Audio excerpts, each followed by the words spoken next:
buenos días, doctor Rubén de León, bienvenido. ¿Cómo estás, Carlos? Buenos días. Bienvenidos todos ustedes a un programa más de Latidos del Campo, con la alegría de esta mañanita y la banda, pues empezamos con mucho entusiasmo. El doctor hoy trae un tema muy interesante. Nos va a platicar acerca del envejecimiento, específicamente del aparato urinario. Yo creo que es un tema que más de alguno, y no necesariamente adultos mayores, llegan a tener este padecimiento, a veces por cuestiones de salud. Personas más jóvenes lo llegamos a padecer y, y con ciertos signos que a veces hasta pena nos da decirlo, o ir incluso al médico a decirle, tengo este trastorno, tengo este problema, porque sigue siendo aún en el hombre un tabú hablar de algo que tenga que ir relacionado con el aparato sexual. Es correcto. Bueno, pues nuevamente buenos días a todos los escuchas. Vamos a recordar algunos o a repetir algunos conceptos que para mi gusto son muy interesantes que tengamos bien en mente. Y uno es el envejecimiento. Recuerden que no es una enfermedad. Uh-huh. Eso tenemos que tenerlo muy claro.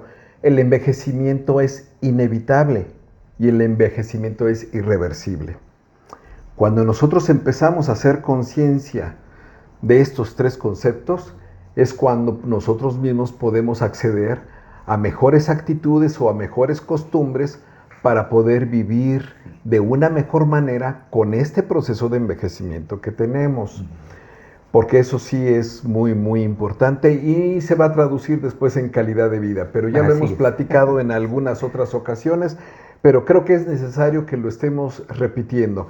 En este caso vamos a hablar del envejecimiento del aparato urinario y lo que acabo yo de comentar es que se trata de una disminución de las funciones del aparato urinario que no enfermedad. Ojo, no vamos a hablar de enfermedad, vamos a hablar nada más de cómo es el proceso en el que se está envejeciendo con respecto a este sistema. Entonces, bueno, nada más para hacer una especie de recordatorio, porque muchos ya lo vieron alguna ocasión en las escuelas, los que tuvieron oportunidad de acudir desde la primaria te lo enseñan, ¿verdad? Nosotros tenemos dos riñones que los tenemos en la parte de atrás de la espalda. Los riñones están fuera de la cavidad abdominal. Esto es muy importante decirlo porque no están dentro de la cavidad abdominal.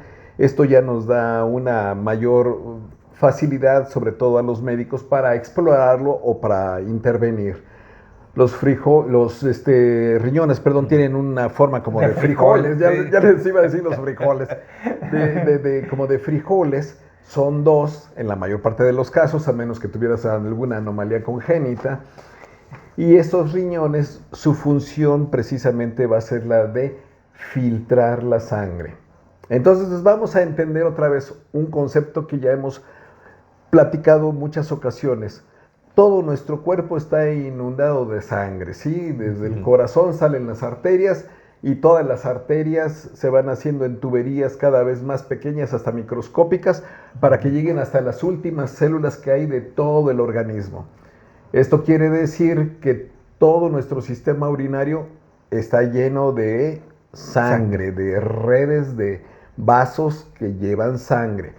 Y de igual manera, cuando vimos el sistema neurológico, dijimos que había raíces nerviosas que son las que conducen electricidad y con las que podemos nosotros sentir o padecer o tener un síntoma. También se van ramificando en ramas cada vez más pequeñas y microscópicas hasta llegar a todos lados. ¿Por qué lo tengo que mencionar? Porque parte del envejecimiento que veamos nosotros por aparatos y sistemas tiene mucho que ver también con el envejecimiento que va a tener el sistema vascular y el sistema nervioso. De todos modos, todo está implicado, todo está involucrado y todo en alguna forma determina la situación en la que vamos a tener nosotros durante el envejecimiento. Entonces, cuando la sangre pasa dentro del riñón, tenemos nosotros una especie como de membranas permeables donde se filtra la sangre. ¿Para qué se filtra por ahí la sangre? Porque va a desechar agua y va a desechar algunas sustancias, sobre todo algunas sustancias químicas, que ya no le sirven al cuerpo. Entonces los riñones, una de sus tantas funciones es ir desechando lo que no le sirve al organismo. Y también el exceso de agua. Entonces cuando saca el agua y saca algunos compuestos, pues obviamente es lo que nosotros vamos a orinar, ya cuando tengamos que acudir a realizar esta micción. Pero el riñón no nada más funciona de esa manera, sino que también en ese momento tiene o mantiene un equilibrio en el pH de la sangre. Ustedes habrán escuchado alguna vez esta forma de decirlo, pH. Es muy difícil explicarlo, no es el motivo de esta plática, pero todos los líquidos tienen un pH que va desde el 0 hasta el 15. Y la sangre debe tener un pH, que es un potencial hidrógeno, en medio, como de 7.5 aproximadamente. Cuando es muy baja se dice que está ácido, cuando está muy alta se dice que está alcalino. Esa es una cualidad que tienen los líquidos. En este caso la sangre debe estar en medio. ¿Quién mantiene ese equilibrio ácido básico? El riñón. Claro, cuando ya sale todo el agua y todos los desechos químicos y llegan a la orina, ahí sí, la orina ya es ácida, ya no está en medio ni tampoco es alcalina. Eso hay que tomarlo en cuenta porque tiene algunas consideraciones muy interesantes dentro del funcionamiento y la protección también de las vías urinarias. Pero además el riñón, de que está filtrando la sangre para desechar agua y para mantener un equilibrio en el pH de la sangre, bueno, pues también tiene muchas otras funciones, sobre todo funciones hormonales. Tiene que ver con algunas sustancias de la renina, de la aldosterona, que participan muchas veces en controlar o mantener la presión arterial de la sangre estable, ¿sí? Esto quiere decir que si este sistema se descompone, también la presión arterial se nos puede alterar un poco. También en los riñones se fabrica una sustancia que se llama eritropoyetina. Eritropoyetina es, vamos a decirlo, como una especie de hormona que lo que ayuda es fabricar glóbulos rojos en la sangre. Entonces ya estamos viendo cosas muy interesantes del riñón. El riñón no nada más va a desechar o a eliminar agua y sustancias químicas que ya no le sirven al cuerpo, sino también va a tener un control en el pH de la sangre, va a tener un control en los sistemas que controlan la presión arterial y va a tener un control en la fábrica o en la fabricación o en la producción de glóbulos rojos. Pero normalmente los riñones comienzan a perder un poquito en el proceso de envejecimiento, como todos los órganos que ya hemos platicado, empiezan a perder un poquito de masa. O sea, si un riñón, por ejemplo, pesaba 250 gramos, a mi edad a lo mejor ya está pesando 180 gramos. Y no estamos hablando de enfermedad. Estamos hablando todavía de riñones que están funcionando, que no funcionan al 100 como cuando tenía yo 30 años, pero están funcionando. Sí, simplemente se redujo su capacidad de filtración para eliminación. Exactamente. Entonces, al momento de que pierden masa, se disminuye la capacidad de filtración. Entonces, ¿qué es lo que cualquier persona tiene que pensar? ¿Qué es lo que tengo que hacer? Pues moderar mi ingesta de agua para empezar. ¿Por qué? Porque a lo mejor mis riñones ya no tienen la misma capacidad de estar filtrando y desechando todo el agua sobrante. Es muy probable que si yo tomo agua de más, se me vaya a acumular en los tejidos y luego voy a tener edema en los tobillos.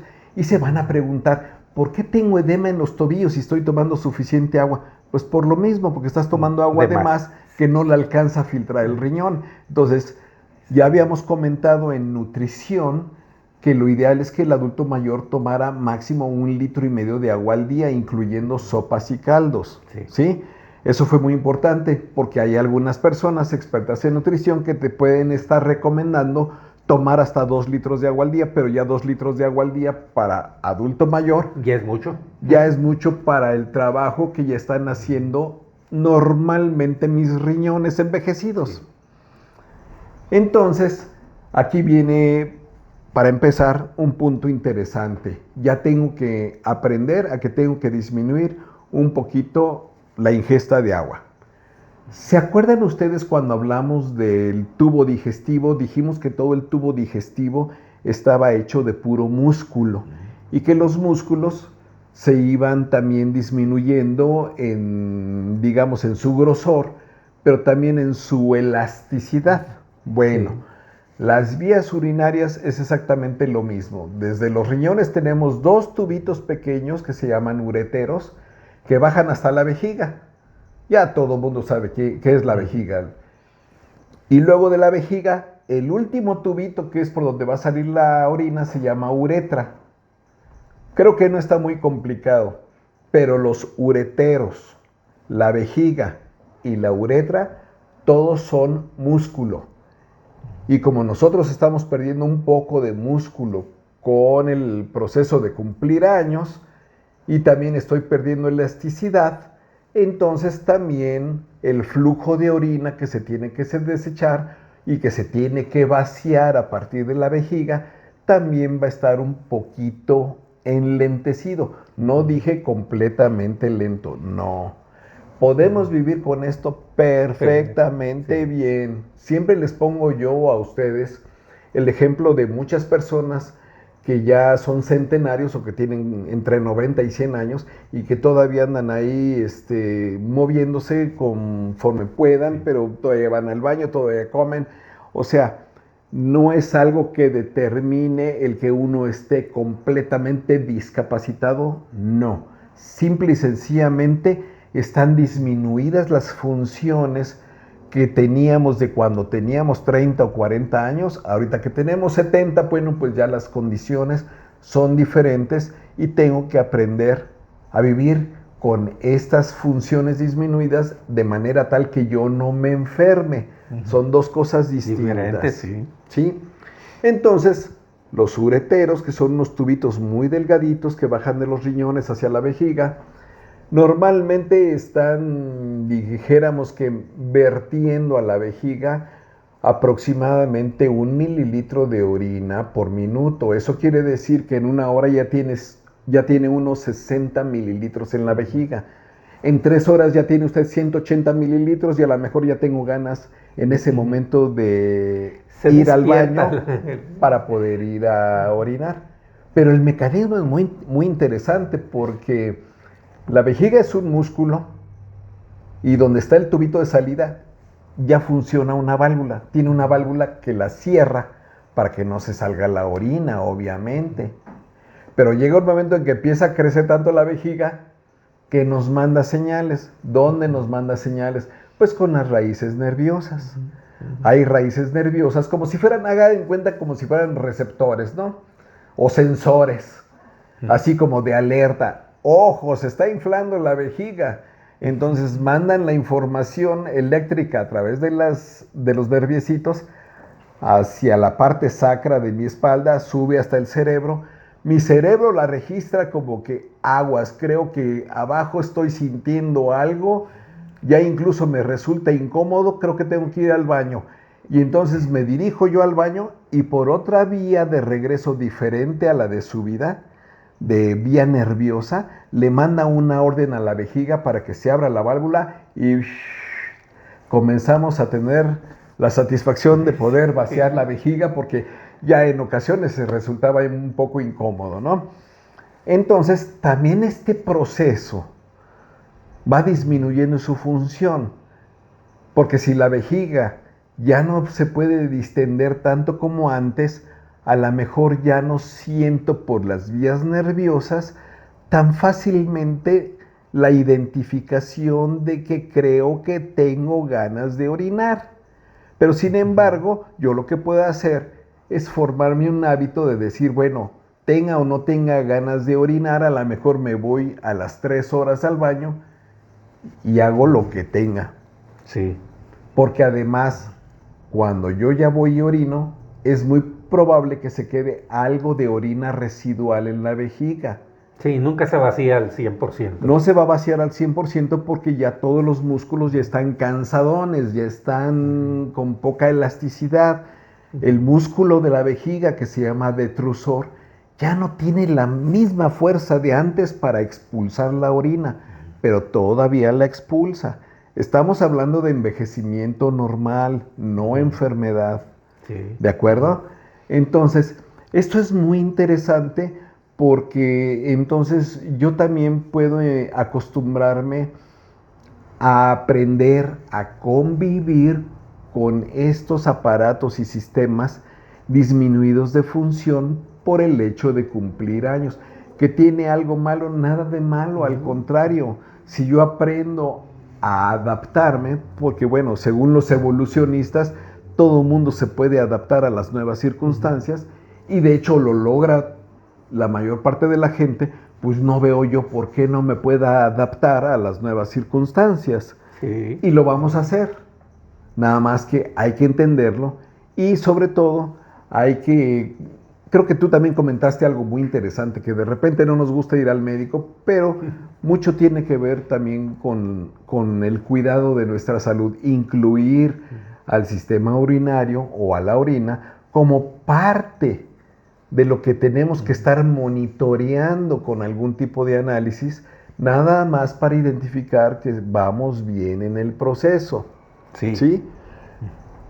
Y finalmente, la parte más delicada de todas es la última parte, el último tubo que sale de la vejiga para que nosotros orinemos, que se llama uretra. La uretra, ahí sí ya vamos a hablar de cosas muy diferentes entre hombre y mujer. En la mujer, este tubo de salida mide 33 milímetros. O sea, 3 centímetros, así como este dedito, así. 3 centímetros y 11 milímetros de diámetro. Entonces, la cercanía que tiene la vejiga con el exterior es muy importante porque por aquí pueden entrar bacterias y pueden entrar infecciones. Entonces, ¿qué es lo que nos necesitaría a nosotros importar más? La higiene del exterior para evitar que puedan entrar bacterias, aunque hay una válvula aquí, pero la válvula también ya puede estar medio cansadona y se pueden meter bacterias y tener infecciones de vías urinarias. Podría uno pensar que en el hombre el problema no es tanto así porque la uretra del hombre mide entre 22 y 25 centímetros de longitud. Entonces, si yo tengo 22 centímetros de longitud para llegar hasta el exterior, pues la probabilidad de que tenga una infección de vías urinarias pues es mucho menor que las de las mujeres. Pero yo tengo próstata. Las mujeres no tienen próstata. Y ahorita vamos a ver unas cosas interesantes porque con este mismo proceso de nosotros de estar cumpliendo años, tenemos que estar vigilando diferentes situaciones. Por ejemplo, una mujer adulto mayor, ya en este momento, ya hace muchos años que ya no tiene actividad sus ovarios o su sistema genital, en pocas palabras, ¿no? O sea, ya presentó su menopausia. Cuando una mujer presenta su menopausia, ya no empiezan o ya no tienen suficientes estrógenos, que es una hormona femenina. Solamente hay 2 hormonas femeninas, los estrógenos y la progesterona. Pero el principal motor de todo lo que es la mujer son los estrógenos y de repente ya no hay, o hay muy poco estrógeno.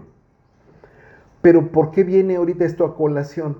Porque resulta que la uretra, que es el último tramo, el último tubito de salida de la orina, tiene muchos receptores de estrógenos.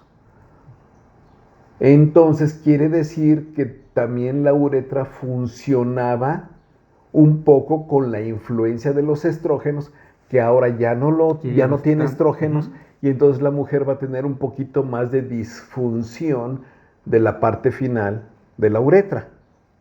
Y no nada más eso. La uretra obviamente ya va a estar un poquito más, vamos a decirlo, deteriorada, sobre todo en las mujeres que tuvieron partos vaginales.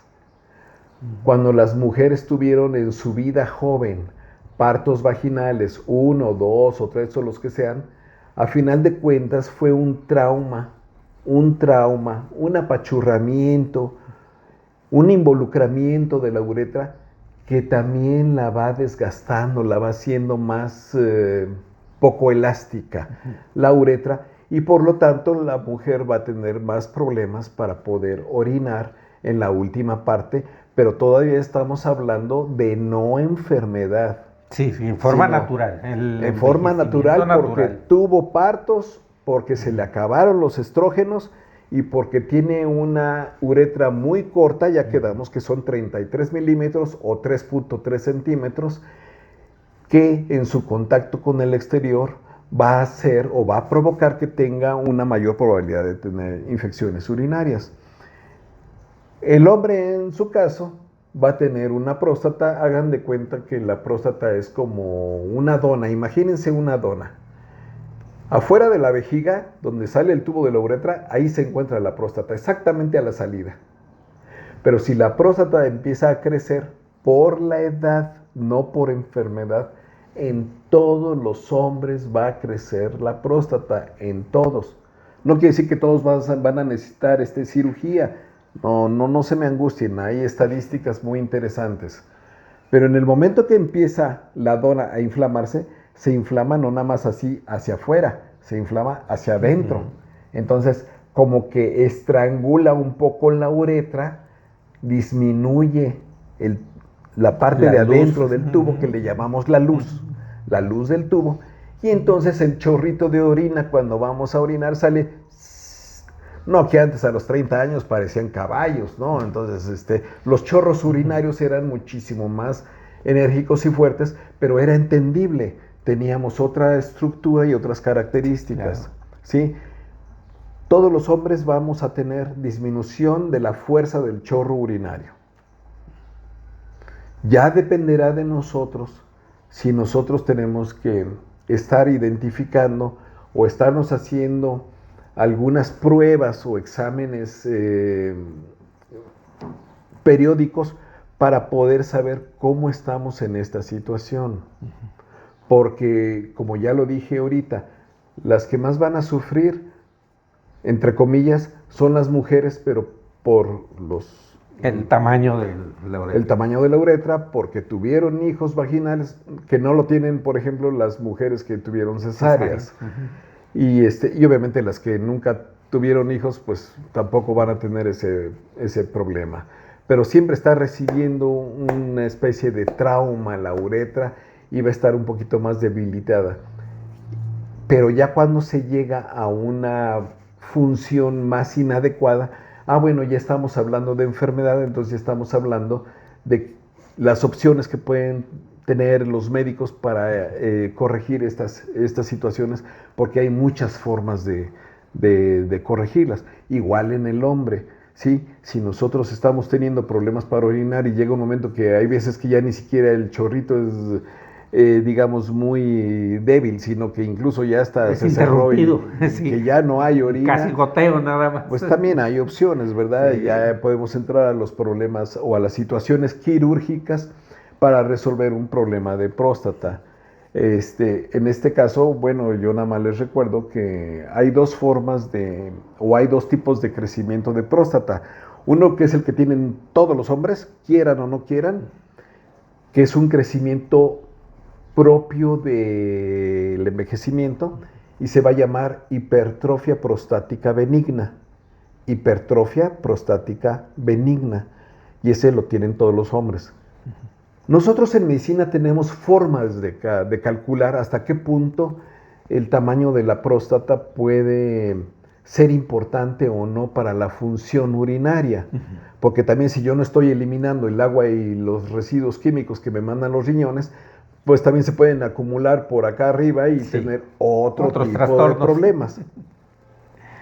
Entonces, todavía cuando yo estudié medicina, y creo que todavía en la actualidad es válido, al hombre se le puede hacer un tacto rectal.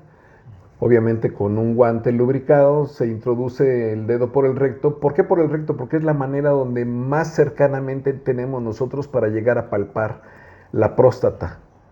Cuando uno ya está entrenado en hacer los tactos para sentir la próstata, ya sabemos de qué tamaño es la próstata y de qué consistencia. ¿Sí? La próstata normalmente tiene un peso aproximado de 20 gramos. Entonces, cuando tú ya te la pasaste tocando y tocando y tocando y tocando y tocando próstatas, ya cuando de repente sientes una más grande, inmediatamente lo percibes. Cuenta, sí. Y no nada más eso, ya le puedes calcular con el dedo, ya puedes calcular, se me hace que este tiene ya 30 gramos o 40 gramos o 50 gramos, no, ya 60 gramos, que es casi el doble, pues ya está casi tapándose el pobre hombre, ¿no? Luego la consistencia. Yo todavía lo puedo sentir blandito, como la nariz. Así nos enseñaron en urología. Tócate la nariz. Así es como se siente de blandita la próstata, aunque esté crecida. Pero si la sientes así como el mentón dura, aguas, eso ya puede ser cáncer. Entonces, desde el mismo tacto nosotros ya podemos saber si se puede tratar de un proceso benigno o de un proceso no benigno. De todos modos, tenemos que hacerle algún otro tipo de estudios al individuo. Ahora ya se quieren manejar nada más con el ultrasonido o con algún otro tipo de estudio de imagen, pero no hay nada como sentirla directamente y tocarla. A muchos hombres no les gusta, primero no les gusta ir a consultas médicas, de ningún tipo. Para empezar. Para empezar. Y luego si se trata de algunas partes que son muy sensibles para el hombre, para las características del pensamiento del macho en general, y luego que aparte le diga yo que le tengo que hacer un tacto rectal, realmente es muy difícil y muchas veces por eso se mueren, porque no acuden oportunamente a una revisión, porque no permiten las revisiones y cuando ya lo permiten porque se sienten mal, a lo mejor ya es muy tarde. Sí. Entonces, parte de lo que siempre nosotros recomendamos a todos los individuos, hombres y mujeres, es que aunque no tengan ahorita en este momento enfermedad, se estén monitoreando o se estén checando de una forma periódica para adelantarse y ver que no haya ningún problema. Ahora, si la orina yo la puedo tener afuera, pues ¿qué es lo más fácil? Pues hacer un examen general de orina en cualquier laboratorio. Sí. Hay algunos químicos que se filtran por los riñones y que si no se filtran bien se quedan acumulados en la sangre. Pues me tomo una muestra de sangre para ver cómo está mi creatinina y mi urea, que son los químicos que se me pueden estar acumulando cuando me empiezan a fallar los riñones. O sea, si yo lo hago cada año, pues ¿cuál es el problema? Es el clásico check-up que nos deberíamos de hacer todos. ¿Sí? Háganse un examen simple de orina, una determinación en sangre que se llama química sanguínea, donde incluyen la creatinina y la urea, y con eso tenemos para tener una idea, bueno, los médicos tenemos una idea del panorama que se tiene en este momento de la capacidad como la que están filtrando los riñones.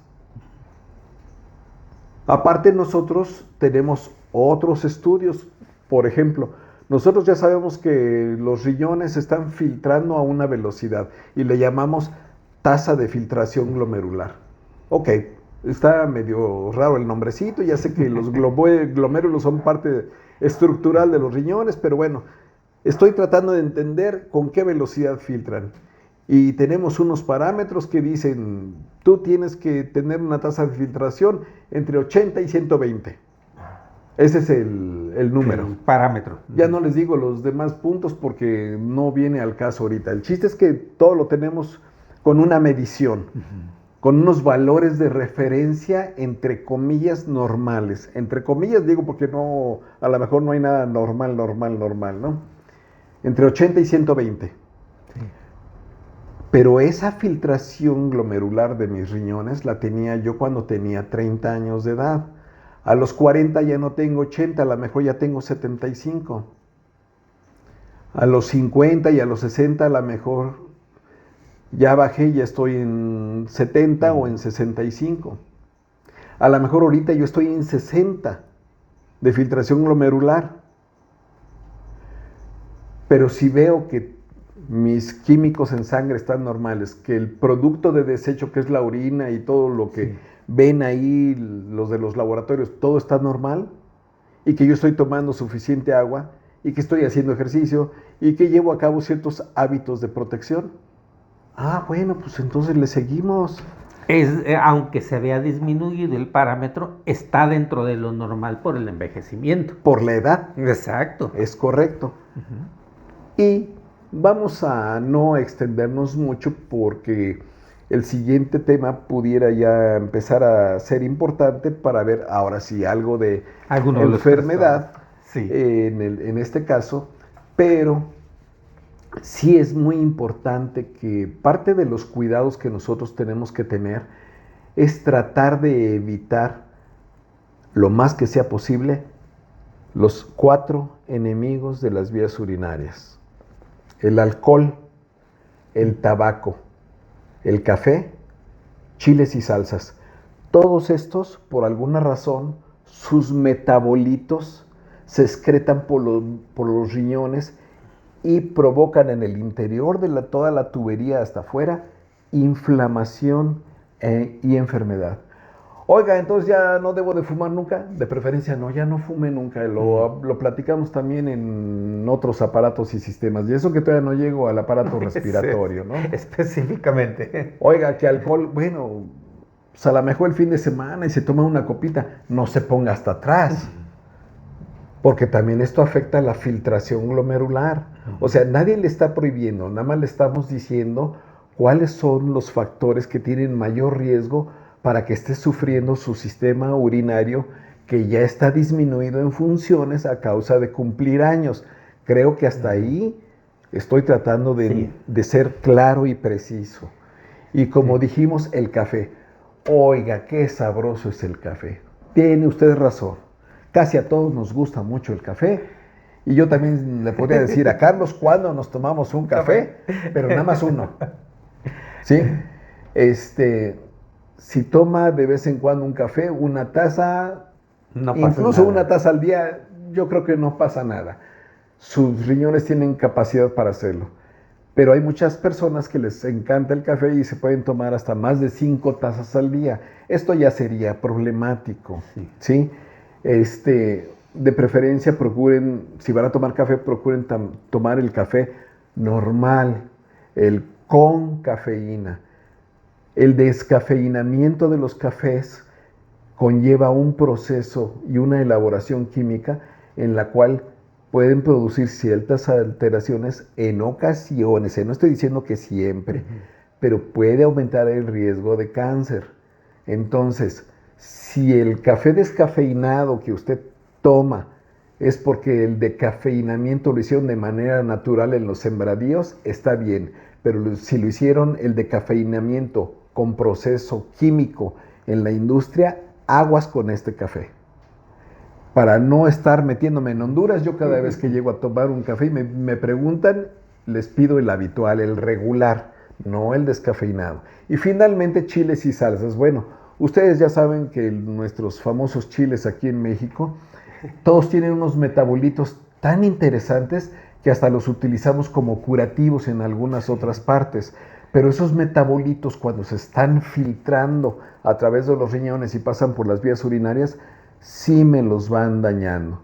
No estoy diciendo que no coma chiles ni salsas, porque forman parte de la gastronomía y de la cultura gastronómica de nuestro país. Y de la cultura de nuestro país. Nada más modérelo. O sea, si usted se tomaba 2 chiles al día, cómase 1. Si usted le echaba 4 cucharadas de salsita a su guisado, échele nada más 1. O sea, traten de hacer ciertas modificaciones, no de privarse de todo, porque esto a la larga contribuye mucho a que nuestro sistema urinario, estamos hablando nada más del sistema urinario, tenga un poquito más de funcionalidad dentro de lo poco que funciona, para no llegar a enfermedad. Fíjate, es que es muy interesante que tenemos que crear conciencia y asimilar que día a día envejecemos más, y si no lo notamos, no quiere decir que porque no lo veamos, nuestros riñones o nuestros órganos internos no estén llevando ese proceso. Y si de repente notamos alguna circunstancia rara, en el caso del tema de la micción, o cuando ya se nos pasaron la mano con las cervezas, ahora con lo del mundial, y notamos que al ir a hacer pipí nos duele, nos arde, cambia de color drásticamente. Entonces, algo ya está pasando y tenemos que tener conciencia de que tenemos que cuidarnos. Claro, claro, así es. Y pues ese sería el mensaje directo, porque sí, ya en el otro tema podemos ya hablar sobre otros aspectos en los cuales también vamos a involucrar las infecciones de vías urinarias, ¿no? Porque también tiene unas características muy especiales que pueden estar presentes dentro de nuestra normalidad o con enfermedad. Así es. Bueno, pues simplemente hay que crear conciencia de que estamos envejeciendo día a día y tenemos que cuidarnos si queremos llegar a tener una buena calidad de vida en un futuro. Claro. Doctor, Carlos, muy interesante el tema. Como siempre, de verdad, seguramente va a haber por ahí comentarios. Escríbanos sus mensajitos en el canal de YouTube Latidos del Campo desde Querétaro, en Facebook Latidos del Campo. Mándenos un mensajito, opinen qué les parecen estos temas y alguno que sugieran incluso para poder proporcionárselo al doctor. Si seguimos aquí con ustedes en Latidos del Campo.